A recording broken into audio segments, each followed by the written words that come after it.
കൂടെ നമ്മുടെ കണ്ണുകളെ നമുക്കൊരു പ്രാവശ്യം കൂടെ നമ്മുടെ കണ്ണുകളെ അടിച്ച് നമുക്ക് പ്രാർത്ഥിക്കാം. ഹല്ലേലൂയ. പരിശുദ്ധനെ ഞങ്ങൾ അങ്ങേ സ്തുതിക്കുന്നു. ഈ സന്ധ്യാകാലം ഇന്ത്യയിലും വിവിധയിടങ്ങളിലും ആയിട്ട് വിവിധ ടൈം സോണുകളിൽ നിന്ന് ദൈവത്തെ ആരാധിപ്പാൻ ദൈവസന്നിധിയിൽ അടുത്ത് വന്നിരിക്കുന്ന ഞങ്ങൾ ഓരോരുത്തരോടും കരുണ തോന്നണമേ. പാടി ആരാധിപ്പാൻ ദൈവം ഞങ്ങളെ സഹായിച്ചല്ലോ. ദൈവവചനത്തിന് മുമ്പാകെ ഞങ്ങളായിരിക്കുന്നു. പരിശുദ്ധാത്മാവാൻ ദൈവം ഞങ്ങളെ സഹായിക്കണമേ. ഞങ്ങളുടെ ഹൃദയങ്ങളെ തുറക്കുമാറാകണം. ദൈവത്തിന്റെ വചനം ഞങ്ങൾക്ക് അനുഗ്രഹമായി തീരണം. അതിനായി ദൈവകരങ്ങളിൽ ഏൽപ്പിച്ച് പ്രാർത്ഥിക്കുന്നു. പുത്രന്റെ നാമത്തിലും കൊണ്ട് അപേക്ഷിക്കുന്നത് ദയുണ്ടായി കേൾക്കണമേ പിതാവേ. ആമേൻ ആമേൻ. വീണ്ടും ദൈവസന്നിധിയിലായിരിക്കാൻ ദൈവം നമുക്ക് കൃപ ചെയ്തല്ലോ. പ്രിയ റുചികോശിയെ ഓർത്ത് ദൈവത്തിന് നന്ദിയോട് സ്തോത്രം ചെയ്യുന്നു. ഒരു മിനിറ്റ്.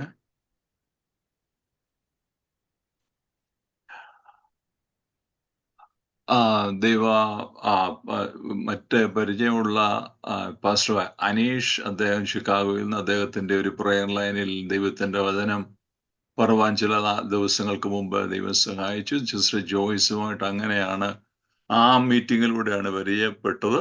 ദൈവദാസി ഓർത്തും ദൈവത്തെ നന്ദിയോടെ സ്തോത്രം ചെയ്യുന്നു. പ്രത്യേകിച്ച് ഇന്ന് പ്രയർ ലീഡ് ചെയ്ത സിസ്റ്റർ സാനി ഞാൻ ഓർക്കുകയാണ്. ഞാനും നോർത്ത് ഇന്ത്യയിലാണ് പഠിച്ചത് അനേക വർഷത്തിന് മുമ്പ്. അങ്ങനെ നോർത്ത് ഇന്ത്യയിലായിരുന്നപ്പോൾ അവിടുത്തെ സാഹചര്യങ്ങളെ വളരെ നല്ലവണ്ണം അറിയാവുന്ന, ഞാൻ ഹോസ്റ്റലിലായിരുന്നു, എന്നാലും അവിടുത്തെ സാഹചര്യങ്ങളെ നല്ലവണ്ണം മനസ്സിലാക്കുവാൻ കഴിഞ്ഞിട്ടുണ്ട്. ഈ രാത്രി സന്ധ്യാകാലം നമുക്ക് ഒരുമിച്ച് ദൈവസന്നിധിയിലായിരിക്കാൻ ദൈവം കൃപ ചെയ്തല്ലോ. അതിനായി ദൈവത്തിന് നന്ദിയോടെ സ്തോത്രം. ഞാൻ മാവേലിക്കരയ്ക്ക് അടുത്ത് വെട്ടിയാറെന്ന് പറയുന്ന ഒരു സ്ഥലത്താണ് ജനിച്ചൊരു ദൈവദാസന്റെ ഭവനത്തിലാണ് ഞാൻ ജനിച്ച് വളർത്തപ്പെട്ടത്. എൻ്റെ പഠനത്തിന് വേണ്ടി ഞാൻ നോർത്ത് ഇന്ത്യയിൽ ആണ് കടന്നു പോകുവാൻ ഇടയായി. ഞാൻ റുചികോശി പറഞ്ഞ പഠനം അദ്ദേഹത്തിന്റെ ഫാദറിലോ, നിങ്ങൾക്ക് പ്രായമുള്ള ചിലർക്കെങ്കിലും അറിയാവുന്ന പാസ്റ്റർ മുട്ടക്കൽ പാപ്പിച്ചൻ അല്ലെങ്കിൽ പാസ്റ്റർ വിജയ വർഗീസ് എന്ന് പറയുന്ന ഇടമണ്ണിലുള്ള പാസ്റ്റർ മരിച്ചു. അദ്ദേഹം മരിച്ചുപോയി വർഷങ്ങൾക്ക് മുമ്പ്. അദ്ദേഹം എൻ്റെ അമ്മാച്ചനാണ്. അദ്ദേഹത്തിന്റെ കൊച്ചുമോളാണ് റുചികോശിയുടെ വൈഫ്. അപ്പോൾ അങ്ങനെയാണ് ഞങ്ങൾ തമ്മിലുള്ള റിലേഷൻ. അനേക വർഷമായിട്ട് ദൈവസന്നിധിയിൽ ഞങ്ങൾക്ക് ഒരുമിച്ച് ആരാധിപ്പാൻ ദൈവം കൃപ ചെയ്തിട്ടുണ്ട്. അങ്ങനെ ഞാൻ നോർത്ത് ഇന്ത്യയിൽ പഠിക്കാൻ പോയ സമയത്താണ് ശരിക്കും ദൈവമായിട്ട് ഒരു പേഴ്സണൽ എൻകൗണ്ടറിൽ വരുവാൻ സാധിച്ചത്. ആ സമയത്താണ് ഞാൻ മാസ്റ്റേഴ്സും PhD ആഗ്രയിലാണ് ചെയ്തത്. അപ്പോൾ അവിടെ പഠിച്ചുകൊണ്ടിരിക്കുന്ന സമയത്താണ് ദൈവമായിട്ട് വീണ്ടും അടുത്ത് വരുവാൻ വളരെ ക്ലോസ് ആയിട്ട്, ഞാൻ 13-ാമത്തെ വയസ്സിൽ രക്ഷിക്കപ്പെട്ടുവെങ്കിലും ആ സമയത്താണ് ദൈവമായിട്ട് കൂടുതൽ അടുക്കുവാൻ കൃപ ചെയ്തത്. ആ സമയത്ത് ദാനിയേൽ പ്രവചന പുസ്തകങ്ങൾ പഠിക്കുവാനും ദൈവത്തിന്റെ ആത്മാവ് എൻ്റെ ഹൃദയത്തോടെ ദൈവത്തിന്റെ വചനം തുടർന്ന് പഠിക്കുവാനുള്ള ഒരു ഇൻസ്പിറേഷൻ തരികയും, അങ്ങനെ ഡാലസിൽ വന്ന് ഡാലസ് തിയോളജിക്കൽ സെമിനാരിയിൽ എൻ്റെ പഠനം തുടങ്ങി. അങ്ങനെ ഞാൻ തിയോളജിക്കലി, അതാണ് എൻ്റെ ബാക്ക്ഗ്രൗണ്ട്. കഴിഞ്ഞ 37 വർഷമായിട്ട് അമേരിക്കയിലായിരിക്കുന്നു. ഞങ്ങളായിരിക്കുന്ന ഈ പട്ടണത്തിലേക്ക് ഞാൻ 23 വർഷത്തിന് മുമ്പ് കടന്നു വന്നു. ഇവിടെ അദ്ദേഹം പറഞ്ഞു കൊണ്ട് ഞാനൊരു കോളേജിൽ ബയോളജി പ്രൊഫസറാണ്, ബയോളജി പഠിപ്പിക്കുന്നു. അതോടൊപ്പം തന്നെ ഞങ്ങൾ ആയിരിക്കുന്ന ചർച്ചിൽ ഞാൻ അസോസിയേറ്റ് പാസ്റ്ററായിട്ട് ദൈവത്തിന്റെ വചനം പഠിപ്പിക്കുവാനും പ്രസംഗിക്കുവാനും എല്ലാം ദൈവം സാഹചര്യങ്ങൾ നൽകുന്നുണ്ട്. ഞാൻ ഇന്ത്യയിൽ ചിലപ്പോഴെങ്കിലും കടന്നു വരുമ്പോൾ അവിടെ ഭോപ്പാലിലുള്ള ഒരു ബൈബിൾ കോളേജിൽ, കീഴല്ലത്ത് ഉള്ള പിനിയൽ ബൈബിൾ കോളേജ്, അങ്ങനെ ചില ബൈബിൾ കോളേജിലും അവിടെ വരുമ്പോൾ ഞാൻ പഠിപ്പിക്കാറുണ്ട്. അങ്ങനെയാണ് my basic background is I M A teacher. ഞാൻ ബയോളജി ആയാലും ദൈവത്തിന്റെ വചനമായാലും പഠിപ്പിക്കുവാനാണ് എൻ്റെ ഹൃദയത്തിന്റെ താല്പര്യം. അങ്ങതുകൊണ്ട് ഈ സന്ധ്യാകാലവും നിങ്ങൾക്ക് അവിടെ സന്ധ്യയാണ്, ഞാനിവിടെ രാവിലെ 6:45 ദൈവത്തിന്റെ വചനം പഠിപ്പിക്കുവാനാണ് ഞാൻ ഈ സന്ധ്യാകാലവും താല്പര്യപ്പെടുന്നത്. നമുക്ക് ചില വിഷയങ്ങൾ പഠിക്കുവാൻ ദൈവത്തിന്റെ ആത്മാവ് നമ്മളെ സഹായിക്കുമാറാകട്ടെ. ഈ ഒക്ടോബർ, നവംബർ, ഡിസംബർ ഈ ദിവസങ്ങൾ എന്ന് പറയുന്നത് ശരിക്കും അമേരിക്കയിൽ ഇവിടെ ഒരു it's A mood off celebration, ഒരു ഭയങ്കര സെലിബ്രേഷന്റെ സമയമാണ്. ഒക്ടോബർ അവസാനം മുതൽ നവംബറിൽ താങ്ക്സ് ഗിവിംഗ് എന്ന് പറയുന്ന സെലിബ്രേഷൻ, അത് കഴിഞ്ഞ് ഡിസംബർ ആകുമ്പോഴത്തേക്ക് ക്രിസ്തുമസ്. വളരെ ആത്മീയമായ അതിൽ വല്ല താല്പര്യം ആളുകൾക്കുണ്ടോ എന്ന് ഉള്ള അനുസരിച്ചല്ല അത് ചെയ്യുന്നത്. എന്നാൽ നിർഭാഗ്യവശാൽ ഈ ആഘോഷങ്ങൾക്കൊന്നും ശരിക്കും ബൈബിളിൽ വലിയ പ്രാധാന്യം ഇല്ല. കാരണം നമുക്ക് വളരെ വ്യക്തമായിട്ട് അറിയാം, നമ്മുടെ കർത്താവ് ജനിച്ചത് ഡിസംബർ 25 അല്ല. കാരണം നാം ദൈവത്തിന്റെ വചനം നമ്മൾ പഠിക്കുമ്പോൾ കർത്താവ് മരിച്ചത്, കർത്താവിന്റെ ക്രൂശീകരണം നടന്നത് പാസ് ഓവർ അല്ലെങ്കിൽ പെസഹായുടെ സമയത്താണ്. അത് ജൂയിഷ് ഫെസ്റ്റിവൽ ആണ്, യഹൂദന്മാരുടെ ഫെസ്റ്റിവൽ ആണ്, നമുക്കതറിയാം. അത് ശരിക്കും നടക്കുന്നത് ഏപ്രിൽ അല്ലെങ്കിൽ ഏപ്രിൽ മെയ് ആ സമയങ്ങളിലാണ്. അത് ആ സമയം മുതൽ നമ്മൾ പുറകോട്ട് 33.5 വർഷം കാൽക്കുലേറ്റ് ചെയ്താൽ നമ്മൾ ഒരിക്കലും ഡിസംബറിൽ എത്തത്തില്ല. എന്നാൽ നാം ദൈവത്തിന്റെ കർത്താവ് യേശു ക്രിസ്തു ജനിച്ച ആ വിഷയത്തെ, ദൈവത്തിന്റെ വചനത്തെ ബേസ് ചെയ്തുകൊണ്ട് നമ്മൾ കർത്താവ് നമ്മുടെ ഹൃദയത്തിൽ ജനിക്കണം എന്നുള്ള ആ ദൂത് ദൈവജനത്തോട് പറയുന്നത് നമ്മൾ മറ്റുള്ളവരെ പഠിപ്പിക്കുകയും ചെയ്യുന്നത് വളരെ നല്ല കാര്യമാണ്. മാത്രമല്ല, തുടർന്ന് ഡിസംബർ 31 നമ്മളെല്ലാവരും, അനേക വർഷമായിട്ട് ഞാനും നമ്മളെല്ലാവരും വാച്ച് നൈറ്റ് സർവീസ് നമ്മൾ ദൈവസന്നിധിയിൽ പ്രാർത്ഥിക്കുകയും പുതിയ വർഷത്തിലേക്ക് പ്രവേശിക്കുവാൻ തക്കവണ്ണം ദൈവം നമ്മളെ സഹായിക്കുകയും ചെയ്യുന്നു. ഈ വർഷവും നമ്മൾ അങ്ങനെ ഈ 31 അനേക ദൈവജനങ്ങൾ എല്ലാവരും തന്നെ പ്രാർത്ഥനയോടെ 2025 പ്രവേശിക്കുവാനുള്ള താല്പര്യത്തോടെ നമ്മൾ ആയിരിക്കുന്നു. ആ 31 ശരിക്കും വേദപുസ്തകത്തിലെ കലണ്ടറുമായിട്ട് യാതൊരു ബന്ധവുമില്ല. എന്നാൽ നാം ഫോളോ ചെയ്യുന്ന ഗ്രിഗോറിയൻ കലണ്ടർ എന്ന് പറയുന്നത് ദൈവവചന കലണ്ടറുമായിട്ട് യാതൊരു ബന്ധവുമില്ല. എന്നാൽ ദൈവസന്നിധിയിൽ ഒരു സമയമെങ്കിലും അല്പസമയമെടുത്ത് ദൈവം ചെയ്ത ഉപകാരങ്ങളെ നമുക്ക് പുറകോട്ട് ചിന്തിക്കുവാൻ തക്കവണ്ണം സമയമെടുക്കുന്നത് എപ്പോഴും നല്ലതാണ്. അത് 31 ആയിരിക്കണമെന്നില്ല, താങ്ക്സ് ഗിവിംഗ് ആയിരിക്കണമെന്നില്ല. ഏത് സമയത്തും ദൈവസന്നിധിയിൽ നന്ദിയുള്ള മനോഭാവത്തോടുകൂടെ ദൈവസന്നിധിയിൽ ആയിരിക്കാൻ ദൈവം കൃപ ചെയ്യുമാറാകട്ടെ. പുതുവർഷത്തിലേക്ക് നമുക്ക് സന്തോഷത്തോടെ സാന്നിധ്യത്തോടെ നമുക്ക് കടന്നു ചെല്ലുവാൻ തക്കവണ്ണം ദൈവത്തിന്റെ ആത്മാവ് നമ്മളെ സഹായിക്കുമാറാകട്ടെ. ഈ രാത്രിക്ക് സന്ധ്യാകാലത്തെ നമ്മുടെ ധ്യാനം യെശയ്യാ പ്രവചനത്തിൽ നിന്ന് ചില ചിന്തകൾ ദൈവജനങ്ങളുമായിട്ട് പങ്കുവെക്കുവാനാണ് ഞാൻ താല്പര്യപ്പെടുന്നത്. ഞാൻ നേരത്തെ പറഞ്ഞുവല്ലോ, ദാനിയേൽ പ്രവചനം ആണ് എൻ്റെ ജീവിതത്തിൽ വളരെ വ്യത്യാസം വരുത്തി ദൈവത്തോട് കൂടുതൽ അടുക്കുവാനായിട്ട് ദൈവം എന്നെ സഹായിച്ചത്. അതോടൊപ്പം തന്നെ മറ്റ് പ്രവചന പുസ്തകങ്ങളും പഠിക്കുവാനും പഠിപ്പിക്കുവാനും ദൈവത്തിന്റെ ദൈവം എന്നെ പലപ്പോഴായിട്ട് സഹായിക്കുന്നുണ്ട്. അതുകൊണ്ട് ഈ രാത്രികാലം ചില ചിന്തകൾ ദൈവവചനത്തിൽ നിന്ന്, ബുക്ക് ഓഫ് യെശയ്യാ പ്രവചനത്തിൽ നിന്നുള്ള ചില ചിന്തകൾ ദൈവജനമായിട്ട് പങ്കുവെക്കുവാനാണ് ഞാൻ താല്പര്യപ്പെടുന്നത്. നാം ദൈവത്തിന്റെ വചനത്തെ കുറിച്ച് നമ്മൾ പഠിക്കുമ്പോൾ ഏകദേശം 1100 AD 1100 വരെയുള്ള ഏകദേശം ആ സമയം വരെ ബൈബിൾ നമുക്ക് ഇന്ന് കാണുന്നത് പോലെ അധ്യായങ്ങളോ അല്ലെങ്കിൽ ചാപ്റ്റേഴ്സ് ഓർ വേഴ്സസ് ഈ രീതിയിലായിരുന്നില്ല ക്രമപ്പെട്ടിരുന്നത്. It was just a running passages, ദൈർഘ്യമേറിയ വിവരണങ്ങൾ മാത്രമായിരുന്നു. എന്നാൽ 1100 ആ സമയങ്ങൾക്ക് ശേഷമാണ് ദൈവത്തിന്റെ വചനം നമുക്ക് ഇന്ന് കാണുന്നത് പോലെ ചാപ്റ്റേഴ്സ് ആൻഡ് വേഴ്സസ് ആയിട്ട് നമുക്ക് കിട്ടിയിരിക്കുന്നത്. യെശയ്യാ പ്രവചനം അങ്ങനെ ക്രമീകരിച്ചപ്പോ അത് ക്രമീകരിച്ചവർ അറിഞ്ഞോ അറിയാതെയോ ചെയ്ത ഒരു കാര്യമുണ്ട്, വളരെ ശ്രദ്ധേയമായ ഒരു കാര്യം. ആ പുസ്തകത്തെ 66 അധ്യായങ്ങളായി വിഭജിച്ചിരിക്കുന്നു. ബൈബിളില് 66 പുസ്തകങ്ങൾ. യെശയ്യാ പ്രവചനത്തിൽ 66 അധ്യായങ്ങൾ. ഈ 66 അധ്യായങ്ങളെ വചനം പഠിക്കുന്ന ദൈവപഠിതാക്കൾ അതിനെ രണ്ടായിട്ട് വിഭജിക്കുന്നുണ്ട്. 1 മുതൽ 39 വരെയുള്ള അധ്യായങ്ങൾ, 40 മുതൽ 66 വരെ ഉള്ള അധ്യായങ്ങൾ. പഴയ നിയമത്തിൽ 39 പുസ്തകങ്ങളും പുതിയ നിയമത്തിൽ 27 പുസ്തകങ്ങളും നമ്മൾ കാണുന്നു. അപ്പോൾ ഒരു മിനിയേച്ചർ ബൈബിൾ എന്ന് വേണമെങ്കിൽ നമുക്ക് പ്രവാചക പുസ്തകമായ യെശയ്യാ പ്രവചനത്തെ കുറിച്ച് നമുക്ക് കാണുവാൻ കഴിയും. ദൈവത്തിന്റെ വചനത്തിൽ പഴയ നിയമത്തിൽ കാണുന്ന കണ്ടംനേഷൻ അല്ലെങ്കിൽ ശിക്ഷാവധി അതേ തീം തന്നെയാണ് യെശയ്യാ പ്രവചനം 1 മുതൽ 39 വരെയുള്ള അധ്യായങ്ങളിൽ നാം കാണുന്നത്. അതിനുശേഷം പുതിയ നിയമത്തിൽ കാണുന്ന ദൈവത്തിന്റെ ആശ്വാസ വചനങ്ങൾ, അതാണ് യെശയ്യാ പ്രവചനത്തെ 2-ാം ഭാഗത്ത് നാം കാണുന്നത്.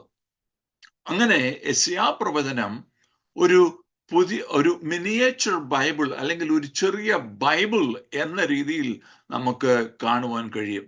ദൈവത്തിന്റെ ആ വചനത്തിന്റെ ആദ്യത്തെ വാക്യം തന്നെ വളരെ പ്രാധാന്യമുണ്ട്. 1-ാമത്തെ വാക്യത്തിൽ നമ്മൾ വായിക്കുന്നു, ഉസ്യാവ്, യോഥം, ആഹാസ്, ഹെസക്കായ മുതലായ യഹൂദ രാജാക്കന്മാർ. യെശയ്യാ പ്രവചനം, ഞാൻ ആ ഭാഗത്തേക്ക് ഒന്ന് പോകട്ടെ. യെശയ്യാ പ്രവചനം 1-ാം അധ്യായത്തിന്റെ 1-ാമത്തെ വാക്യം നമ്മൾ ഇങ്ങനെയാണ് വായിക്കുന്നത്, ആമോസിന്റെ മകനായ യെശയ്യാവ് യഹൂദ രാജാക്കന്മാരായ ഉസ്യാവ്, യോഥാം, ആഹാസ്, യെഹിസ്ക്യാവ് എന്നിവരുടെ കാലത്ത് യഹൂദയെയും യെരൂശലേമിനെയും കുറിച്ച് ദർശിച്ച ദർശനം. ആ വാക്യത്തിന് വളരെ പ്രാധാന്യമുണ്ട്. ഞാൻ അതിലേക്ക് അല്പസമയം ചെലവിടുവാൻ താല്പര്യപ്പെടുന്നു. മാത്രമല്ല, ആ 4 രാജാക്കന്മാരുടെ കാര്യങ്ങൾ നമ്മൾ ഹോശയ്യായുടെ പ്രവചനത്തിലും മീഖായുടെ പ്രവചനത്തിൽ നമ്മൾ ആ രാജാക്കന്മാരുടെ അതിനെക്കുറിച്ച് പരാമർശിച്ചിരിക്കുന്നത് നമുക്ക് അവിടെ കാണുവാൻ കഴിയും. ഈ 4 രാജാക്കന്മാരെ കുറിച്ച് നമ്മൾ വളരെ പ്രാധാന്യമായിട്ട് അതിന്റെ ചരിത്ര പശ്ചാത്തലം നമ്മളൊന്ന് പഠിക്കുമ്പോൾ, ഹോശയ്യ പ്രവാചകൻ ഒരു രാജാവിനെ കുറിച്ചുകൂടെ പറയുന്നുണ്ട്.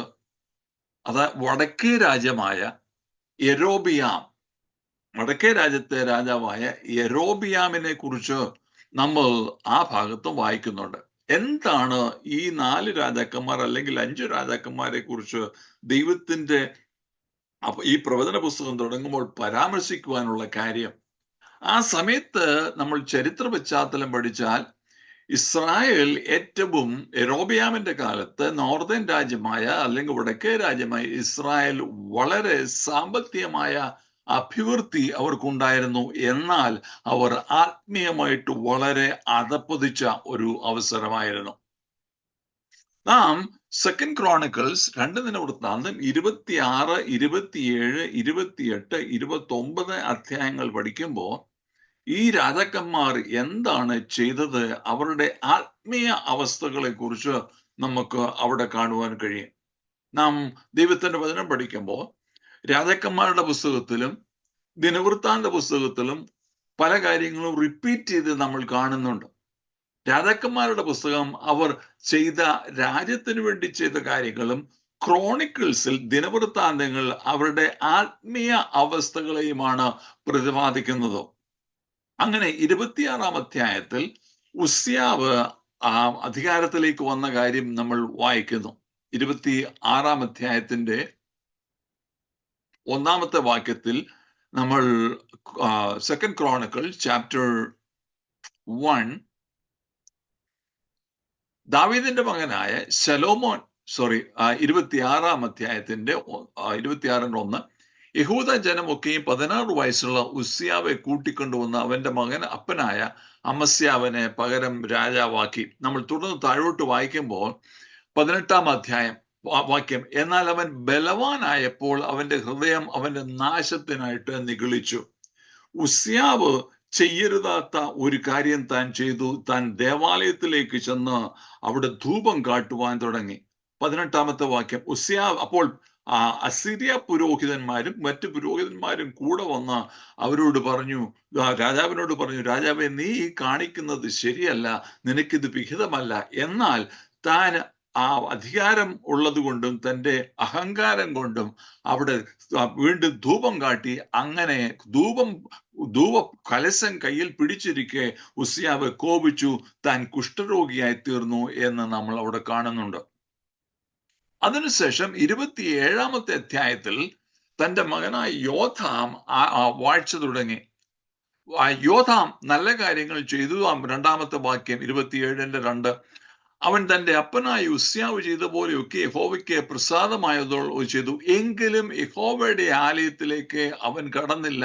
ജനമോ വഷളത്വം പ്രവർത്തിച്ചു കൊണ്ടിരുന്നു. ഉസ്യാവ് ദൈവസന്നിധിയിൽ ചെയ്യരുതാത്ത കാര്യം ചെയ്തു. യോഥാം ശരിക്കും ദൈവജനത്തെ താൻ യഹോവയ്ക്ക് പ്രസാദമുള്ള താൻ ചെയ്തുവെങ്കിലും ദൈവജനത്തിനൊരു പ്രോപ്പറായിട്ടുള്ള സ്പിരിച്വൽ ലീഡർഷിപ്പ് കൊടുക്കുവാൻ തക്കവണ്ണം തനിക്ക് കഴിഞ്ഞില്ല. 28-ാം അധ്യായത്തിലേക്ക് വരുമ്പോൾ യോഥാമിന്റെ മകനായ ആഹാസ് വാഴ്ച തുടങ്ങിയ കാര്യം നമ്മളോട് വായിക്കുന്നു. ആഹാസ് ഏറ്റവും ഇസ്രായേലിന്റെ ചരിത്രത്തിൽ ഏറ്റവും വഷളായി ബാൽ വിഗ്രഹങ്ങളെ വാർത്തുണ്ടാക്കുകയും തൻ്റെ കഷ്ടത്തിൽ പോലും ദൈവത്തെ ആരാധിക്കുകയും ദൈവത്തോട് അടുത്തു വരുകയും ചെയ്യാത്ത, മാത്രമല്ല ദേവാലയത്തിലെ ഉപകരണങ്ങൾ എടുത്ത് ഉടച്ചു കളയുകയും ദൈവത്തിന്റെ ആലയത്തിന്റെ വാതിലിലെ അടച്ചു കളയുകയും ചെയ്ത ഒരു ചരിത്രമാണ് നമ്മളിവിടെ കാണുന്നത്.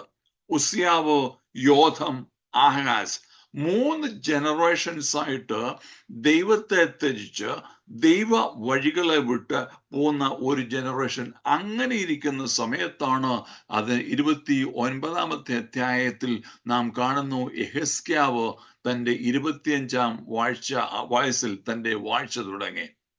താൻ വാഴ്ച തുടങ്ങിയ ആദ്യത്തെ ദിവസം, തൻ്റെ വാഴ്ചയുടെ ആദ്യത്തെ വർഷത്തിന്റെ ആദ്യത്തെ മാസത്തിന്റെ ആദ്യത്തെ ദിവസം താൻ ചെയ്തത് ദേവാലയത്തിന്റെ വാതിലുകളെ തുറന്നു. 3-ാമത്തെ വാക്യം. അവൻ തൻ്റെ വാഴ്ചയുടെ 1-ാം ആണ്ടിൽ 1-ാം മാസത്തിൽ യഹോവയുടെ ആലയത്തിന്റെ വാതിലുകളെ തുറന്നു, അറ്റകുറ്റം തീർത്തു എന്ന് നമ്മളിവിടെ വായിക്കുന്നു. തുടർന്ന് നമ്മൾ താഴോട്ട് വായിക്കുമ്പോൾ അത് 1-ാം ദിവസവുമായിരുന്നു എന്ന് നമ്മൾ അവിടെ കാണുന്നു. ഏറ്റവും അവസാനം നമ്മൾ വായിക്കുന്നു, ഇങ്ങനെ ദേവാലയത്തിൽ ദൈവത്തിന്റെ ആലയത്തിലെ ആരാധന യഥാസ്ഥാനപ്പെട്ടു എന്ന് നമ്മളവിടെ വായിക്കുന്നു. 3 ജനറേഷൻസ് ദൈവത്തിൽ നിന്ന് അകന്നുപോയി, സ്പിരിച്വലി ബാങ്ക്രപ്റ്റ്. എന്നാൽ ആ സമയത്ത് ദൈവസന്നിധിയിൽ പിതാക്കന്മാർ ചെയ്തത് അല്ല, ദൈവസന്നിധിയിൽ ആരാധന യഥാസ്ഥാനപ്പെടുത്തുവാൻ തക്കവണ്ണം ദൈവത്തിന്റെ ആത്മാവ് യെഹിസ്ക്യാവിനെ സഹായിച്ചു. ദൈവജനത്തോട് എനിക്ക് പറയാനുള്ളത് എന്താണ് നാം ചെയ്യാൻ പോകുന്നത്? നമ്മൾ ചില ദിവസങ്ങൾക്കുള്ളിൽ നാം ഈ 2025 പ്രവേശിക്കും. പല തീരുമാനങ്ങൾ നമ്മൾ 31st നൈറ്റിൽ എടുക്കാറുണ്ട്. എന്നാൽ പല തീരുമാനങ്ങളും നമുക്ക് പാലിക്കുവാൻ കഴിഞ്ഞിട്ടില്ല. എന്നാൽ ഈ രാത്രികാലം, ഈ സന്ധ്യാകാലം ദൈവത്തിനോട് പറയട്ടെ, നമ്മൾ പുതിയ വർഷത്തിൽ, പുതിയ തുടക്കത്തിൽ നമ്മുടെ ഹൃദയങ്ങളെ ഒന്ന് ദൈവസേനയിൽ തുറന്ന്, ആലയത്തെ ഒന്ന് തുറന്നുകൊണ്ട് അതിലുള്ള അശുദ്ധികൾ എന്തെങ്കിലും ഉണ്ടോ, ദൈവത്തിന് പ്രസാദമല്ലാത്തത് എന്തെങ്കിലും ഉണ്ടോ എന്ന് നമുക്കൊന്ന് അനലൈസ് ചെയ്തുകൊണ്ട് നാം മുന്നോട്ട് പോകുവാൻ തക്കവണ്ണം, നമ്മുടെ ആരാധനയൊന്ന് പുനഃസ്ഥാപിക്കുവാൻ തക്കവണ്ണം പരിശുദ്ധാത്മാവാൻ ദൈവം നമ്മളെ സഹായിക്കുമാറാകട്ടെ. യെശയ്യാ പ്രവചനത്തിന്റെ 1-ാമത്തെ വാക്യത്തിന് വളരെ പ്രാധാന്യമുണ്ട്. ആമേൻ. തുടർന്ന് നമ്മൾ പ്രവാചകൻ പുസ്തകം നമ്മൾ ചിന്തിക്കുമ്പോൾ അതിന്റെ പ്രവാചക പുസ്തകത്തിൽ 3 പ്രധാന എപ്പിസോഡുകൾ, പ്രധാന സംഭവങ്ങൾ നമുക്ക് അവിടെ കാണുവാൻ കഴിയും. 6-ാം അധ്യായത്തിൽ പ്രവാചകൻ ദൈവത്തിന്റെ സിംഹാസനത്തിന്റെ ദർശനം കാണുന്നുണ്ട്. 7-ാം അധ്യായത്തിലേക്ക് വരുമ്പോഴാണ് നമ്മൾ ഏറ്റവും പ്രധാനപ്പെട്ട മറ്റൊരു വാക്യം നമ്മൾ കാണുന്നത്. 7:14 കന്യക ഗർഭിണിയായി ഒരു മകനെ പ്രസവിക്കും. ഞാൻ ആ ഭാഗത്തേക്ക് കടന്നു വരാം. എന്നിട്ട് മറ്റൊരു വിഷയമാണ്, ഏറ്റവും പ്രധാനപ്പെട്ട വേറൊരു സംഭവമാണ് 185,000 അശൂർ സേനകളെ ഒറ്റ രാത്രി കൊണ്ട് ദൈവത്തിന്റെ ദൂതൻ നിഗ്രഹിച്ച കാര്യം നാം ഈ പ്രവചനത്തിൽ വായിക്കുന്നു. നമുക്ക് ഈ പ്രവചനത്തിൽ ദൈവത്തിന്റെ ദർശനം കണ്ട, ദൈവത്തിന്റെ സിംഹാസനത്തിന്റെ ദർശനം കണ്ട പ്രവാചകന്റെ പുസ്തകത്തിലെ 6-ാം അധ്യായത്തിലേക്ക് നമുക്ക് നമ്മുടെ ശ്രദ്ധയെ ഒന്ന് തിരിക്കാം. 6-ാം അധ്യായത്തിൽ നമ്മൾ 1-ാമത്തെ വാക്യത്തിൽ നമ്മൾ ഇങ്ങനെ വായിക്കുന്നു: ഉസ്യാവ് മരിച്ച ആണ്ടിൽ കർത്താവ് ഉയർന്നു പൊങ്ങിയുള്ള സിംഹാസനത്തിൽ ഇരിക്കുന്നത് ഞാൻ കണ്ടു. തുടർന്ന് താൻ വായിക്കുമ്പോ അയ്യോ, 5-ാമത്തെ വാക്യം, ഈ ദർശനം കണ്ട പ്രവാചകൻ പറയുന്നു, അയ്യോ എനിക്ക് കഷ്ടം, ഞാൻ നശിച്ചു, ഞാൻ ശുദ്ധി ഇല്ലാത്ത അധരങ്ങൾ ഉള്ള ഒരു മനുഷ്യൻ, ശുദ്ധിയില്ലാത്ത അധരങ്ങൾ ഉള്ള ജനത്തിന്റെ നടുവിൽ വസിക്കുന്നു. എന്റെ കണ്ണ് സൈന്യങ്ങളുടെ യഹോവ രാജാവിനെ കണ്ടുവല്ലോ എന്നും പറഞ്ഞു. അപ്പോൾ സറാഫുകളിൽ ഒരുത്തൻ യാഗപീഠത്തു നിന്ന് കൊടിൽ കൊണ്ട് ഒരു തീക്കനൽ എടുത്ത് കയ്യിൽ പിടിച്ചുകൊണ്ട് എന്റെ അടുക്കൽ പറന്നു വന്നു. അത് എന്റെ വായ്ക്ക് തൊടുവിച്ചു. ഇത് നിന്റെ അധരങ്ങളെ തൊട്ടതിനാൽ നിന്റെ അകൃത്യം നീങ്ങി നിനക്ക് പാപത്തിന് പരിഹാരം വന്നിരിക്കുന്നു എന്ന് പറഞ്ഞു. ഈ ഭാഗത്ത് ഞാൻ ദൈവജനത്തോട് ചില കാര്യങ്ങൾ സംസാരിച്ചുകൊണ്ട് നമുക്ക് തുടർന്ന് 7-ാം അധ്യായത്തിലേക്ക് പ്രവേശിക്കാം. ദൈവത്തിന്റെ ദർശനം, സിംഹാസനത്തിന്റെ, ദൈവത്തിന്റെ പരിശുദ്ധിയുടെ ദർശനം കണ്ട പ്രവാചകൻ തന്റെ അശുദ്ധി എന്താണെന്ന് മനസ്സിലാക്കി. ദൈവത്തിന്റെ സിംഹാസനം കണ്ട മനുഷ്യന് ആദ്യമായിട്ടുണ്ടായത് there was a conviction of his sin. Woe is me. ഉസ്യാവ് മരിച്ചയാണ്ടിൽ കർത്താവ് ഉയർന്നു പൊങ്ങിയിരിക്കുന്ന സിംഹാസനത്തിന്റെ ദർശനം കണ്ടപ്പോൾ തന്റെ പാപത്തെക്കുറിച്ച് തനിക്ക് ബോധം വന്നു.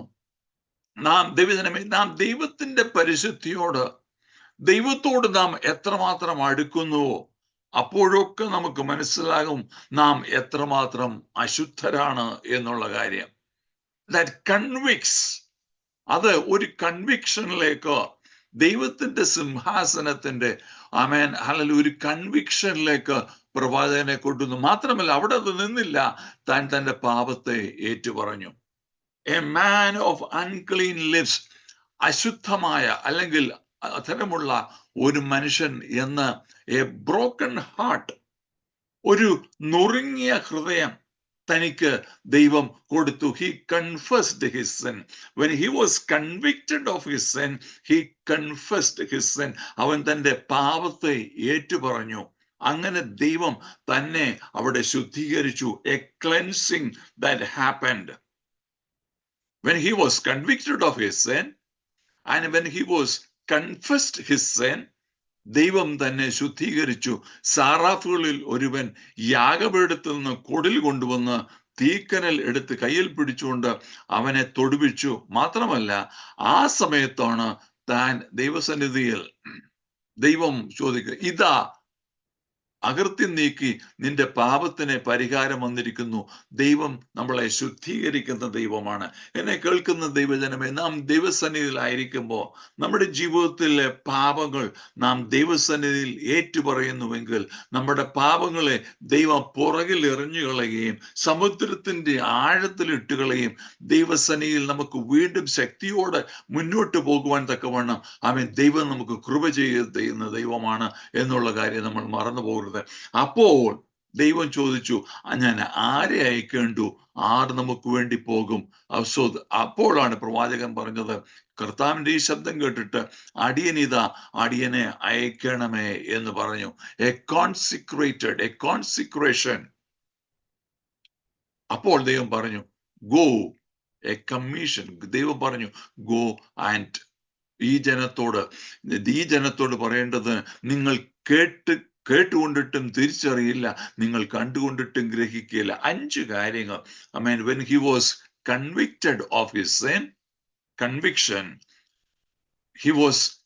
he confessed his sin, തന്റെ പാപത്തെ ഏറ്റു പറഞ്ഞു, ദൈവം തന്നെ ശുദ്ധീകരിച്ചു, എന്നിട്ട് ഒരു ശുശ്രൂഷയ്ക്കായിട്ട് ദൈവം തന്നെ അയച്ചു. ഈ രാത്രി എന്നെ കേൾക്കുന്ന ദൈവജനമേ, ദൈവസന്നിധിയിൽ ആരും ആമേൻ, നമ്മുടെ പാപത്തെ ഓർത്തുകൊണ്ട് ആമേൻ ദൈവസന്നിധിയിൽ ഏതെങ്കിലും രീതിയിലുള്ള ദൈവത്തിന് പ്രസാദമല്ലാത്ത ഏതെങ്കിലും കാര്യങ്ങൾ നമ്മുടെ ജീവിതത്തിൽ ഉണ്ടെങ്കിൽ ഈ രാത്രികാലം നമ്മൾ അത് ഏറ്റുപറഞ്ഞ് ഉപേക്ഷിച്ച് ദൈവസന്നിധിയിൽ നിരപ്പ് പ്രാപിക്കുന്നുവെങ്കിൽ വീണ്ടും ശക്തിയോട് ദൈവസന്നിധിയിൽ നമ്മളെ പ്രവർത്തിക്കുവാൻ തക്കണം നമ്മളെ ശക്തരാക്കുന്ന ഒരു ദൈവമാണ് നമ്മുടെ ദൈവം എന്നുള്ള കാര്യം നാം മറന്നു പോകരുത്. ഹല്ലേലൂയ. 7-ാം അധ്യായത്തിലേക്ക് നമ്മൾ കടന്നു വരുമ്പോൾ അവിടെയാണ് നമ്മൾ ഏറ്റവും പ്രധാനപ്പെട്ട ഒരു വാക്യം കാണുന്നത്. 7:14 കന്യക ഗർഭിണിയായി ഒരു മകനെ പ്രസവിക്കും, അവന് ഇമ്മാനുവൽ എന്ന് പേർ വിളിക്കും. കന്യക ഗർഭിണിയായി ഒരു മകനെ പ്രസവിക്കും, അവന് ഇമ്മാനുവൽ എന്ന് പേർ വിളിക്കും. ഈ ഭാഗം മത്തായി തന്റെ സുവിശേഷം എഴുതുമ്പോൾ മത്തായിയുടെ സുവിശേഷം 1:21-23 വാക്യങ്ങൾ നമ്മൾ വായിക്കുമ്പോൾ ഈ ഭാഗം താൻ ഉദ്ധരിച്ച് പറയുന്നതായിട്ട് നമുക്ക് അവിടെ കാണുവാൻ കഴിയും. അവിടെ നമ്മൾ ഇങ്ങനെ വായിക്കുന്നു, ഇങ്ങനെ നനച്ചിരിക്കുമ്പോൾ, അത് 1:20 വാക്യങ്ങൾ, മത്തായിയുടെ സുവിശേഷം 1:20 മുതലുള്ള വാക്യങ്ങൾ. ഇങ്ങനെ നനച്ചിരിക്കുമ്പോൾ കർത്താവിന്റെ ദൂതൻ അവന് സ്വപ്നത്തിൽ പ്രത്യക്ഷനായി, ദാവീദിന്റെ മകനായ യോസഫെ, നിന്റെ ഭാര്യയായ മറിയെ ചേർത്തുകൊള്ളുവാൻ ശങ്കിക്കേണ്ട, അവളിൽ ഉൽപ്പാദിതമായത് പരിശുദ്ധാത്മാവിനാൽ ആകുന്നു. അവൾ ഒരു മകനെ പ്രസവിക്കും, അവൻ തന്റെ ജനത്തെ അവരുടെ പാപങ്ങളിൽ നിന്ന് രക്ഷിപ്പാനിരിക്കൊണ്ട്, ശ്രദ്ധിക്കണമേ, തന്റെ പാപങ്ങളിൽ നിന്ന്, ജനത്തെ അവരുടെ പാപങ്ങളിൽ നിന്ന് രക്ഷിപ്പാനിരിക്കുന്നതുകൊണ്ട് അവന് യേശു എന്ന പേർ ഇടണം. കന്യക ഗർഭിണിയായി ഒരു മകനെ പ്രസവിക്കും, അവന് ദൈവം നമ്മോടുകൂടെ എന്നർത്ഥമുള്ള ഇമ്മാനുവൽ എന്ന പേർ വിളിക്കും. 3 കാര്യങ്ങൾ ഞാൻ ദൈവജനത്തിന്റെ ശ്രദ്ധയിലേക്ക് പെടുത്തുവാനാണ് താല്പര്യപ്പെടുന്നത്. The virgin birth of our Jesus Christ, his ministry and his name. നമ്മുടെ കർത്താവിന്റെ കന്യകാജനനം, കർത്താവ് ചെയ്ത മിനിസ്ട്രി അല്ലെങ്കിൽ കർത്താവ് ചെയ്ത ദൈവപ്രവർത്തികൾ, ആ പേര് എന്താണ്, ആ പേരിന്റെ അർത്ഥം അല്ലെങ്കിൽ ആ പേരുകൊണ്ട് എന്താണ്, what is the significance of another name. ആ ഇമ്മാനുവൽ എന്നുള്ള ആ വാക്കിന്റെ പ്രാധാന്യത എന്താണ്? നമുക്ക് ആദ്യമായിട്ട് ഈ വെർജിൻ ബർത്തിന്റെ അല്ലെങ്കിൽ കന്യകാ ജനനത്തിന്റെ അതിന്റെ പ്രാധാന്യത എന്താണെന്ന് ഒന്ന് നോക്കാം. വിശ്വാസികൾക്ക് പോലും മനസ്സിലാക്കുവാനും ബുദ്ധിമുട്ടുള്ള മറ്റ് അനേകർ വർഷങ്ങളോളം ഇതിനെക്കുറിച്ച് ഉള്ള ബോൺ ഓഫ് കണ്ടൻഷൻ, ആളുകൾ ഇതിനെക്കുറിച്ച് തർക്കിക്കുകയും എല്ലാം ചെയ്യുന്ന ഒരു വിഷയമാണ് കർത്താവിന്റെ കന്യകാ ജനനം. എന്നാൽ ഈ കാര്യം മനസ്സിലാക്കുവാൻ നമ്മൾ മനസ്സിലാക്കേണ്ട മറ്റൊരു കാര്യം എന്ന് പറയുന്നത്, ശരിക്കും ആ കാര്യം മനസ്സിലാക്കിയാൽ വളരെ വ്യക്തമായിട്ട് കന്യകാ ജനനത്തിന്റെ പ്രാധാന്യത നമുക്ക് മനസ്സിലാക്കുവാൻ കഴിയും. നമ്മുടെ കർത്താവ് പൂർണ്ണ മനുഷ്യനും പൂർണ്ണ ദൈവവുമായിരുന്നു. 50% മനുഷ്യനും 50% ദൈവവുമല്ല. കർത്താവ് പൂർണ്ണ മനുഷ്യനും പൂർണ്ണ ദൈവവും ആയിരുന്നു. കൊലോസ്യർക്ക് പൗലോസ് ലേഖനം എഴുതുമ്പോ ഒരു ഭാഗം നമ്മൾ ഇങ്ങനെ വായിക്കുക. അതിന്റെ 2-ാം അധ്യായത്തിന്റെ 9-ാമത്തെ വാക്യത്തിൽ വായിക്കുന്നു, അവനിലല്ലോ ദൈവത്തിന്റെ സകല സമ്പൂർണത, ദൈവത്തിന്റെ സകല സമ്പൂർണത ദേഹരൂപത്തിൽ വസിക്കുന്നത്, ദേഹരൂപമായി വസിക്കുന്നത്. ദൈവത്തിന്റെ സകല സമ്പൂർണത, ദൈവത്തിന്റെ ദൈവത്വം, ദേഹ രൂപത്തിൽ മനുഷ്യത്വം, the divinity and humanity of Lord Jesus Christ. അവിടെ കൊലോസ്യർക്ക് ഇത് പൗലോസ് പ്രത്യേകിച്ച് എഴുതുവാനുള്ള ഒരു കാര്യമുണ്ട്. കാരണം കൊലോസ്യ ഉള്ള ആളുകൾ അവര് ചില തെറ്റായ പഠിപ്പീരുകൾ അവിടെ വന്നത്, they began to denigrate the divinity of Jesus. കർത്താവിന്റെ ഡിവിനിറ്റി അല്ലെങ്കിൽ ദൈവത്വം അതിനെക്കുറിച്ച് തെറ്റായി പഠിപ്പിക്കുവാൻ, കർത്താവ് ദൈവമല്ല എന്ന് പഠിപ്പിക്കുവാൻ തുടങ്ങി. അതിനെതിരായിട്ടാണ് പൗലോസ് എഴുതുന്നത് 2-ാം അധ്യായത്തിന്റെ 9-ാമത്തെ വാക്യം, അവനിലല്ലോ ദൈവത്തിന്റെ സകല സമ്പൂർണത. ദൈവത്തിന്റെ സകല സമ്പൂർണതയും ദേഹ രൂപത്തിൽ വസിക്കുന്നു. അത് ഈ ദൈവത്തിന്റെ കർത്താവായ യേശു ക്രിസ്തുവിന്റെ ഡിവിനിറ്റിയെ അവർ ഡിമിനിഷ് അല്ലെങ്കിൽ ചെറുതായി കണ്ടപ്പോൾ മറ്റൊരു ദൂരവശം കൂടി അത് ദൈവം മനുഷ്യനല്ല, കർത്താവ് മനുഷ്യനല്ല, ദൈവത്തിൽ നിന്നൊരല്പം താണ ഒരു വ്യക്തി, അല്ലെങ്കിൽ ആ പഠനത്തെയാണ് ഡോസറ്റിസം എന്ന് പറയുന്നത്. അങ്ങനെ ഈ തെറ്റായ ഈ പഠിപ്പീരിനെ ആമേൻ അതിനെ ഖണ്ഡിച്ചുകൊണ്ടാണ് പൗലോസ് എഴുതുന്നത്, ശരിക്കും ദൈവം നമ്മുടെ കർത്താവ് പരിപൂർണനായ ദൈവവുമായിരുന്നു, പരിപൂർണനായ ആമേൻ മനുഷ്യനുമായിരുന്നു. ദൈവത്തിന്റെ ഡിവിനിറ്റി, കർത്താവിന്റെ ഡിവിനിറ്റി ആൻഡ് കർത്താവിന്റെ ഹ്യൂമാനിറ്റി, കർത്താവ് പരിപൂർണ ദൈവവും പരിപൂർണ മനുഷ്യനുമായിരുന്നു എന്നുള്ള കാര്യം യോഹന്നാന്റെ സുവിശേഷം നമ്മൾ ഇത് വായിക്കുമ്പോൾ വളരെ വ്യക്തമായിട്ട് നമ്മൾ മനസ്സിലാക്കാം. യോഹന്നാന്റെ സുവിശേഷം 1-ാം അധ്യായത്തിന്റെ 1-ാമത്തെ വാക്യത്തിൽ നമ്മൾ ഇങ്ങനെ വായിക്കുന്നു, ആദിയിൽ വചനമുണ്ടായിരുന്നു, വചനം ദൈവത്തോടു കൂടിയായിരുന്നു, വചനം ദൈവമായിരുന്നു. 14-ാമത്തെ വാക്യം, വചനം ജഡമായി നമ്മുടെ ഇടയിൽ പാർത്തു. ആ വാക്യം വളരെ പ്രാധാന്യമുണ്ട്. കാരണം ഇമ്മാനുവൽ, ദൈവം നമ്മോടുകൂടെ. യോഹന്നാന്റെ സുവിശേഷം 1:14, വചനം ജഡമായി നമ്മുടെ ഇടയിൽ പാർത്തു. യോഹന്നാൻ ലേഖനം എഴുതുമ്പോൾ ഇങ്ങനെ പറയുന്നു, ഇതിനാൽ അതിന്റെ 1 യോഹന്നാൻ 4:2 മുതലുള്ള വാക്യങ്ങൾ, ഇതിനാൽ നിങ്ങൾ ദൈവത്തിന്റെ ആത്മാവിനെ അറിയുന്നു, യേശുക്രിസ്തു ജഡത്തിൽ വന്നു എന്ന് ഏറ്റുപറയുന്ന എല്ലാ ആത്മാവും ദൈവത്തിൽ നിന്നുള്ളതാണ്. യേശുക്രിസ്തു ജഡത്തിൽ വന്നിരിക്കുന്നു എന്ന് ഏറ്റുപറയാത്ത എല്ലാ ആത്മാവും ദൈവത്തിൽ നിന്നുള്ളതല്ല, ഇത് എതിർ ക്രിസ്തുവിന്റെ ആത്മാവ്. അപ്പോൾ യോഹന്നാൻ വളരെ വ്യക്തമായിട്ട് 1-ാം അധ്യായത്തിൽ പറയുന്നു, തന്റെ സുവിശേഷത്തിൽ പറയുന്നു, വചനം ജഡമായി നമ്മുടെ ഇടയിൽ പാർത്തു. The word which was God, ദൈവം ജഡത്തിൽ വന്നു. എന്നിട്ട് താൻ എപ്പിസിൽ എഴുതുമ്പോൾ, ലേഖനം വളരെ വ്യക്തമായിട്ട് പറയുന്നു, നമ്മുടെ യേശുക്രിസ്തു ജഡത്തിൽ ആമേൻ വന്നു എന്നുള്ള കാര്യം. ദൈവത്വം, കർത്താവിന്റെ ദൈവത്വം, കർത്താവിന്റെ മനുഷ്യത്വം, ഇത് നടക്കണമെങ്കിൽ ദൈവം പരിപൂർണമായിട്ട് ആമേൻ കന്യകയിൽ ജനിക്കണമായിരുന്നു. കന്യകയിൽ ജനിക്കുന്ന ആമേൻ പ്രാധാന്യത്തോടെ ഞാൻ ഒരു വാക്കിൽ പറയാം. ഞാൻ അനേക വർഷങ്ങൾ ഋജികോഷി പറഞ്ഞവണ്ണം ഞാൻ ബയോളജി പഠിപ്പിക്കുന്ന ഒരു വ്യക്തിയാണ്. ഹ്യൂമൻ അനാറ്റമി ആൻഡ് ഫിസിയോളജി, നമ്മുടെ മനുഷ്യ ശരീരശാസ്ത്രമാണ് ഞാൻ പഠിപ്പിക്കുന്നത്. കൊണ്ട് വളരെ വ്യക്തമായിട്ട് എനിക്ക് പറയാൻ കഴിയും, ആമേൻ മറിയയുടെ ഒരു ക്രോമസോമും നമ്മുടെ കർത്താവിലില്ല, യോസഫിന്റെ യാതൊരു ക്രോമസോമും നമ്മുടെ കർത്താവിലില്ല.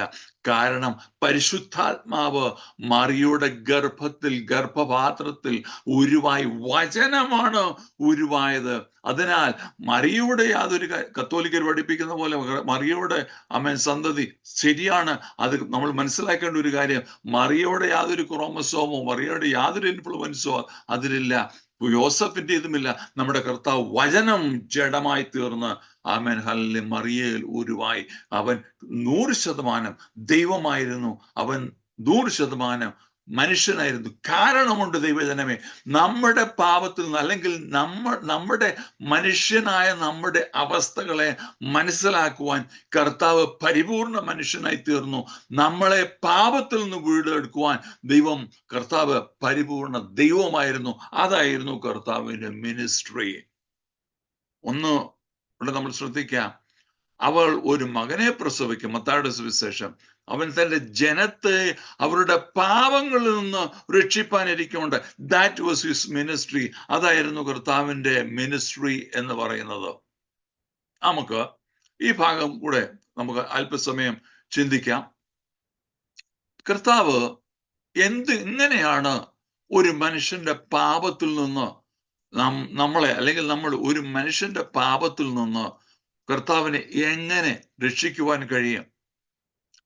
ദൈവത്തിന്റെ വചനത്തിൽ നമ്മൾ വായിക്കുമ്പോൾ പൗലോസ് റോമർക്ക് ലേഖനം എഴുതുമ്പോൾ 5-ാം അധ്യായത്തിന്റെ 12-ാമത്തെ വാക്യത്തിൽ നമ്മൾ ഇങ്ങനെ വായിക്കുന്നു, അതുകൊണ്ട് ഏക മനുഷ്യനാൽ, ആദാമിനെ കുറിച്ച് പറയുകയാണ്, ഏക മനുഷ്യനാൽ പാപവും പാപത്താൽ മരണവും ലോകത്തിൽ കടന്നു, ഇങ്ങനെ എല്ലാവരും പാപം ചെയ്യുക. ഞാൻ ആ ഭാഗത്തേക്ക് കടന്നു പോകുന്നില്ല.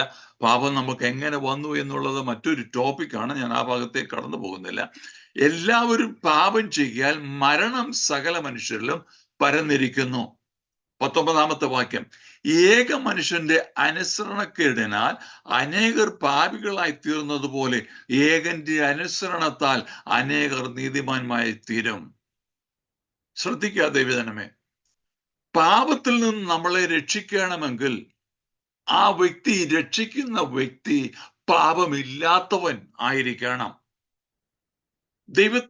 വചനം നമ്മൾ പഠിക്കുമ്പോൾ നമ്മുടെ കർത്താവ് പാപമില്ലാത്തവനായിരുന്നു, അവൻ പാപം അറിയാത്തവനായിരുന്നു, അവൻ പാപം ചെയ്യാത്തവനായിരുന്നു.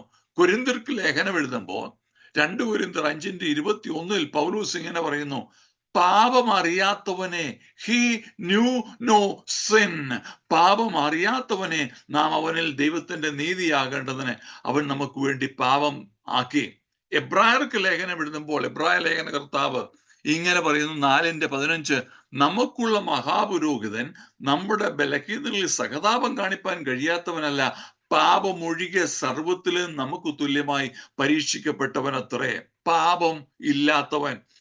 യോഹന്നാന്റെ ലേഖനം 1 യോഹന്നാൻ 3:5 നമ്മൾ ഇങ്ങനെ വായിക്കുന്നു, പാപങ്ങളെ നീക്കുവാൻ അവൻ പ്രത്യക്ഷനായി എന്ന് നിങ്ങൾ അറിയുന്നു, അവനിൽ പാപമില്ല.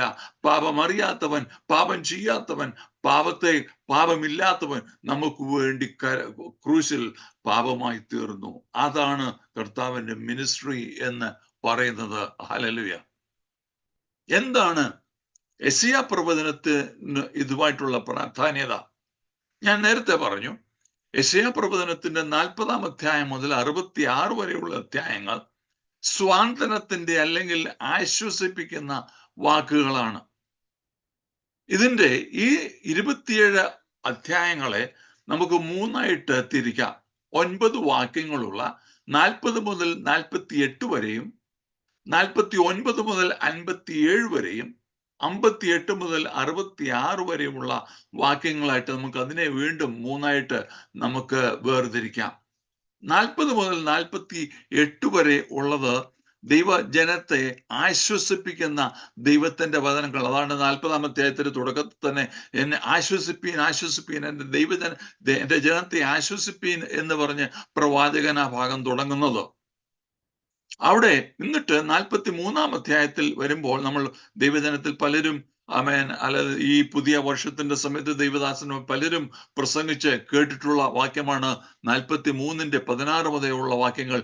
സമുദ്രത്തിൽ വഴിയും പെരുവെള്ളത്തിൽ പാതയും ഉണ്ടാക്കുന്ന ദൈവം. അതിന്റെ 18-ാമത്തെ വാക്യം, മുമ്പുള്ളവയെ നിങ്ങൾ ഓർക്കേണ്ട, പണ്ടുള്ളവയെ നിരൂപിക്കുകയും വേണ്ട, ഇതാ ഞാൻ പുതിയത് ഒന്ന് ചെയ്യുന്നു, ഇപ്പോൾ അത് ഉത്ഭവിക്കും. ഇവിടെ ദൈവജനത്തോട് ദൈവത്തിന്റെ ആത്മാവ് ഓർപ്പിപ്പിക്കുന്ന ആദ്യത്തെ ഭാഗത്ത് 40 മുതൽ 48 വരെയുള്ള വാക്യങ്ങൾ ദൈവം പറയുന്നു, I am going to do a new thing. ഒരു പുതിയ കാര്യം ദൈവം ചെയ്യുവാൻ പോകുന്നു. ഇവിടെ ഒരു വാക്യം കൂടെ പറഞ്ഞിട്ട് ഞാൻ മുന്നോട്ട് പോകാം. ഇവിടെ ഇസ്രായേൽ ജനം ഈ കാര്യം പ്രവാചകൻ എഴുതുന്നത് പഴയ നിയമത്തിൽ മോശ ഇസ്രായേൽ ജനത്തെ മിസ്രൈമിൽ നിന്ന് കൊണ്ടുവരുമ്പോൾ മരുഭൂമി ചെങ്കടലിനടുത്ത് വന്ന് അവിടെ വെച്ച് ദൈവം ചെങ്കടലിനെ തുറന്ന കാര്യമാണ് ദൈവം ഇവിടെ പറയുന്നത്. ദൈവം അവിടെ പറയുന്നു 16-ാമത്തെ വാക്യത്തിൽ, സമുദ്രത്തിൽ വഴിയും പെരുവെള്ളത്തിൽ പാതയും ഉണ്ടാക്കി. അതായത് ചെങ്കടൽ തുറന്ന കാര്യമാണ് ദൈവം അവിടെ പ്രതിപാദിക്കുന്നത്. ഒരു കാര്യം ഞാൻ ദൈവജനത്തോട് പറയട്ടെ, അവിടെ മോശ വന്ന് അവിടെ ചെങ്കടലിന് മുമ്പിൽ നിൽക്കുമ്പോൾ ദൈവജനം പിറുപിറുത്തു. എന്നാൽ മോശയോട് ദൈവം പറഞ്ഞു, നിന്റെ കയ്യ് നീട്ടുക, നിന്റെ വടി നീട്ടുക എന്ന് പറഞ്ഞു. ദൈവം ഒരു കിഴക്കൻ കാറ്റിനെ അടുപ്പിച്ചു. അന്ന് രാത്രി ദൈവം ദൈവജനത്തിനു വേണ്ടി ഒരു പുതിയ വഴി തുറന്നു. എന്നെ കേൾക്കുന്ന ദൈവജനമേ, നാം പലപ്പോഴും കഷ്ടങ്ങളിലൂടെ കടന്നു പോകുമ്പോൾ, മുന്നോട്ട് എങ്ങനെ പോകണമെന്നറിയാതെ ഇരിക്കുമ്പോൾ, നമ്മുടെ വിശ്വാസത്തോടെ നമ്മുടെ കൈകളെ നീട്ടുക. മറ്റാർക്കു വേണ്ടിയും തുറന്നു കൊടുത്തിട്ടില്ലാത്ത ഒരു ഒരു വഴി നമുക്ക് വേണ്ടി തുറന്നു തരുവാൻ നമ്മുടെ ദൈവം ശക്തനാണ്. അന്ന് രാത്രിയിൽ ദൈവജനത്തിന് വേണ്ടി മറ്റാർക്ക് വേണ്ടി തുറന്നു കൊടുക്കാത്ത ഒരു വഴി ദൈവം ആ രാത്രിയിൽ ദൈവജനത്തിന് വേണ്ടി ഇസ്രായേൽ ജനത്തിന് വേണ്ടി ചെയ്തു കൊടുത്തു എങ്കിൽ ആമേൻ, ഈ രാത്രികാലം ദൈവജനത്തോട് എനിക്ക് പറയാനുള്ളത്, ആമേൻ, ദൈവസന്നിധിയിൽ പ്രാർത്ഥിക്കുന്ന ദൈവജനത്തോട് എനിക്ക് പറയാനുള്ളത്, ഈ രാത്രി വിശ്വാസത്തോടെ നമ്മുടെ കൈകളെ നീട്ടുക, വിശ്വാസത്തോടെ ദൈവത്തോട് പ്രാർത്ഥിക്കുക. നമ്മുടെ മുമ്പിലുള്ള ചെങ്കടലിനെ ദൈവം രണ്ടായിട്ട് വിഭാഗിച്ച് നമുക്ക് വേണ്ടി ആർക്കു വേണ്ടിയും തുറന്നു കൊടുത്തിട്ടില്ലാത്തൊരു വഴി നമുക്ക് വേണ്ടി തുറന്നു തരുവാൻ ദൈവം വിശ്വസ്തനാണെന്നുള്ള കാര്യം നാം മറന്നു പോകരുത്. ഹല്ലേലൂയ. ആ ദൈവം പറയുന്നു, ആമേൻ, പെരുവെള്ളത്തിൽ വഴികൾ ഒരുക്കിയ ദൈവം പറയുന്നു, മരുഭൂമിയിലും ഞാൻ നിങ്ങൾക്ക് വേണ്ടി വഴികളെ തുറക്കും. നാം രണ്ടാം ഭാഗത്തേക്ക് കടന്നു വരാം.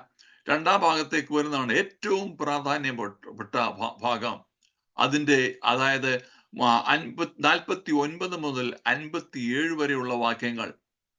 ആ ഭാഗത്താണ് ശരിക്കും നമ്മൾ 53-ാമത്തെ അതിന്റെ 49 മുതൽ 57 വരെയുള്ള അധ്യായങ്ങളുടെ ഏറ്റവും സെൻട്രലിലെ അധ്യായമാണ്, ഏറ്റവും മിഡിൽ അധ്യായമാണ് 53-ാമത്തെ അധ്യായം. ആ അധ്യായമാണ് നമ്മൾ വളരെ പ്രാധാന്യത്തോടെ നമ്മൾ എപ്പോഴും ദൈവത്തിന്റെ സന്നിധി നമ്മൾ തിരുവത്താഴം കഴിക്കുമ്പോഴും അല്ല ആ സമയത്ത് നമ്മൾ വായിക്കാറുള്ളത്. അതിന്റെ 4-ാം വാക്യം, സാക്ഷാൽ നമ്മുടെ രോഗങ്ങളെ അവൻ വഹിച്ചു, നമ്മുടെ വേദനകളെ അവൻ ചുമന്നു, നാമോ ദൈവം അവനെ ശിക്ഷിച്ചു വടിച്ചും ദണ്ഡിപ്പിച്ചിരിക്കുന്നുവെന്ന് വിചാരിച്ചു, എന്നാൽ നമ്മുടെ അകൃത്യങ്ങൾ നിമിത്തം മുറിവേറ്റും നമ്മുടെ അകൃത്യങ്ങൾ നിമിത്തം തകർന്നുമിരിക്കുന്നു, നമ്മുടെ സമാധാനത്തിനായുള്ള ശിക്ഷ അവന്റെ മേലായി, അവന്റെ അടിപ്പിണരാൽ നമുക്ക് സൗഖ്യം വന്നുമിരിക്കുന്നു. ഹല്ലേലൂയ. ശ്രദ്ധിക്കുക ദൈവജനമേ, നമ്മുടെ കർത്താവിനെ കാണിച്ചു കൊടുത്ത ആ രാത്രിയിൽ കർത്താവ് പെസഹ ആചരിക്കുകയായിരുന്നു. ആ രാത്രിയിൽ കർത്താവ് അപ്പം എടുത്തു, പാനപാത്രം എടുത്തു, എന്നിട്ട് പറഞ്ഞു, this is A new covenant, ഒരു പുതിയ ഉടമ്പടി. അന്ന് രാത്രി ദൈവം ആ രാത്രിയിൽ തൻ്റെ മരണത്തിന് മുമ്പ് ആമേൻ ആ രാത്രി അപ്പവും വീഞ്ഞും എടുത്തു. അതൊരു പുതിയ ഉടമ്പടി ദൈവം ചെയ്തു. ആമേൻ. ആ ഉടമ്പടി മൂലമാണ് ദൈവജനമേ നാം എല്ലാവരും ദൈവസന്നിധി ദൈവ മക്കളായി തീർന്നിരിക്കുന്നത്. ആമേൻ. ശ്രദ്ധിക്കുക, ഈ ഉടമ്പടി ലൂക്കോസിന്റെ സുവിശേഷം 22:20 നമ്മളിങ്ങനെ വായിക്കുന്നു, അതുപോലെ തന്നെ അത്താഴത്തിന് ശേഷം അവൻ പാനപാത്രം എടുത്തു, ഈ പാനപാത്രം നിങ്ങൾക്ക് വേണ്ടി ചൊരിയപ്പെട്ട എൻ്റെ രക്തത്തിലുള്ള ഉടമ്പടി ആകുന്നു എന്ന് പറഞ്ഞു. ഞാൻ മുന്നോട്ട് പെട്ടെന്ന് പോകട്ടെ. ഈ ഭാഗമാണ് അപ്പോസ്തലനായ പത്രോസും മത്തായിയുടെ സുവിശേഷം ഇവർ രണ്ടുപേരും കോട്ട് ചെയ്യുന്നത്, ഈ 53-ാം അധ്യായത്തിലെ ഈ വാക്യം. എന്നാൽ ഇവർ രണ്ടുപേരും ഇത് കോട്ട് ചെയ്യുന്നത് അല്ലെങ്കിൽ ഇത് പ്രതിപാദിക്കുന്നത് രണ്ട് വ്യത്യസ്ത ഉദ്ദേശങ്ങളോടെയാണ്. ഒന്ന്, പത്രോസ് 2:24 നമ്മളിങ്ങനെ വായിക്കുന്നു, പത്രോസിന്റെ ലേഖനം 1-ാം ലേഖനം 2:24, നാം പാപം സംബന്ധിച്ച് മരിച്ച് നീതിക്ക് ജീവിക്കേണ്ടതിന് അവൻ തൻ്റെ ശരീരത്തിൽ നമ്മുടെ പാപങ്ങളെ ചുമന്നുകൊണ്ട് ക്രൂശിന്മേൽ കയറി അവന്റെ അടിപ്പിണരാൽ നമുക്ക് സൗഖ്യം വന്നിരിക്കുന്നു. പ്രവാചകൻ പറഞ്ഞ ആ കാര്യം, തൻ്റെ അടിപ്പിണരുകളാൽ നമുക്ക് സൗഖ്യം വന്നിരിക്കുന്നു.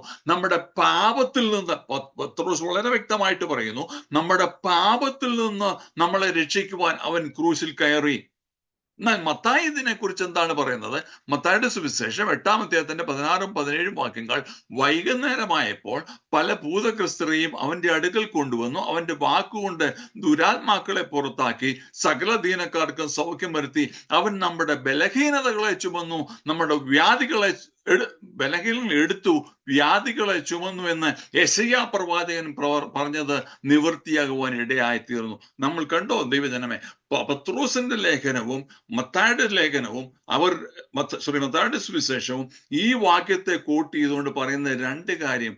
പത്രോസ് പറയുന്നു കർത്താവ് മരിച്ചത് നമ്മുടെ പാപങ്ങൾക്ക് വേണ്ടിയാണ്. മത്തായി പറയുന്നു നമ്മുടെ ശരീരത്തിന്റെ സൗഖ്യത്തിന് വേണ്ടിയാണ്. ആമേൻ. ഈ ഭാഗം തന്നെയാണ് ഞാൻ നേരത്തെ പറഞ്ഞത്. നമ്മുടെ കർത്താവിൻ്റെ ദൈവത്വവും കർത്താവിൻ്റെ മനുഷ്യത്വത്തിൻ്റെയും പ്രാധാന്യതയാണ് ദൈവജനമേ. നാം നമ്മുടെ ശരീരത്തിൻ്റെ അല്ലെങ്കിൽ നമ്മുടെ വ്യാധികളെ അവൻ എടുത്തു, നമ്മുടെ ബലഹീനതകളെ, മനുഷ്യന്റെ ബലഹീനതകളെ മനസ്സിലാക്കുവാൻ കഴിയുന്നുള്ള ഒരു മനുഷ്യനായിരുന്നു നമ്മുടെ കർത്താവ്. എന്നാൽ അതോടൊപ്പം തന്നെ നമ്മുടെ പാപത്തിൽ നിന്ന് വിടുവിക്കുവാൻ കഴിയുന്ന ദൈവമായിരുന്നു കർത്താവ്. ആമേൻ, ഹല്ലേലൂയ.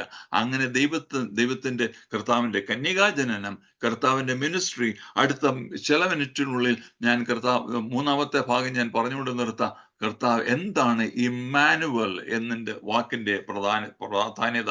7:14 നമ്മളിങ്ങനെ വായിക്കുന്നു, കന്യക ഗർഭിണിയായി ഒരു മകനെ പ്രസവിക്കും, അവന് ഇമ്മാനുവൽ എന്ന് പേർ വിളിക്കും, ദൈവം നമ്മോടുകൂടെ എന്നുള്ള അർത്ഥമുള്ള. നമ്മൾ ദൈവത്തിന്റെ വചനത്തിൽ വായിക്കുമ്പോൾ കർത്താവിന് ദൈവത്തിന്റെ പേര് വളരെ കോമ്പൗണ്ട് നെയിം. യഹോവ ജൈറെ, യഹോവ റാഫ, ദൈവം നമുക്ക് വേണ്ടി പ്രൊവൈഡ് ചെയ്യുന്ന ദൈവം, നമ്മളെ സൗഖ്യമാക്കുന്ന ദൈവം, യഹോവ നിസ്സി, യഹോവ ഷാലോം, ഇങ്ങനെയുള്ള പല പേരുകൾ ദൈവത്തെ നമുക്ക് കാണുവാൻ കഴിയും. അതോടൊപ്പം തന്നെ വളരെ പ്രാധാന്യമുള്ളതാണ് ദൈവം നമ്മോടുകൂടെ, ഇമ്മാനുവൽ. പുറപ്പാട് പുസ്തകം 25-ാമത്തെ അധ്യായത്തിൽ ദൈവം തിരുനിവാസം ഉണ്ടാക്കുവാൻ ദൈവത്തിന് കൽപ്പന കൊടുത്തപ്പോൾ അവിടെ കർത്താവ് പറഞ്ഞു, ഞാൻ അവരുടെ നടുവിൽ വസിപ്പാൻ ആഗ്രഹിക്കൊണ്ട്, ഞാൻ അവരുടെ നടുവിൽ വസിപ്പാൻ എനിക്കൊരു വിശുദ്ധ മന്ദിരം ഉണ്ടാക്കണം. ടാബർനാക്കിൾ അല്ലെങ്കിൽ തിരുനിവാസം ഉണ്ടാക്കിയത് ദൈവജനത്തിന്റെ മധ്യേ വസിക്കുവാൻ താല്പര്യപ്പെട്ടത് കൊണ്ടാണ്. ലേവ്യ പുസ്തകത്തിൽ 26-ാം അധ്യായത്തിൽ നമ്മൾ വായിക്കുന്നു, ഞാൻ എൻ്റെ നിവാസം നിങ്ങളുടെ ഇടയിലാക്കും. എസെക്കിയേൽ പ്രവചനത്തിൽ വായിക്കുന്നു, ഞാൻ അവരോടൊരു സമാധാന നിയമം ചെയ്യും, ആമേൻ, എന്റെ നിവാസം അവരോടുകൂടിയായിരിക്കും. യോഹന്നാന്റെ സുവിശേഷം 1:14 നമ്മൾ ഓൾറെഡി വായിച്ച വാക്യം, വചനം ജഡമായി തീർന്നു, കൃപയും സത്യം നിറഞ്ഞവനായി നമ്മുടെ ഇടയിൽ പാർത്തു. ഏറ്റവും പ്രാധാന്യം 2 കൊരിന്ത്യർക്ക് എഴുതിയ 2-ാം ലേഖനം 6:16, ദൈവാലയത്തിന് വിഗ്രഹങ്ങളോട് എന്ത് യോജിച്ച്, നാം ജീവനുള്ള ദൈവത്തിന്റെ ആലയമല്ലോ. 2 കൊരിന്ത്യർ 3:16 നമ്മളിങ്ങനെ വായിക്കുന്നു, നാം ദൈവത്തിന്റെ മന്ദിരമെന്നും ദൈവത്തിന്റെ ആത്മാവ് നമ്മളിൽ വസിക്കുന്നു എന്നും അറിയുന്നില്ലയോ.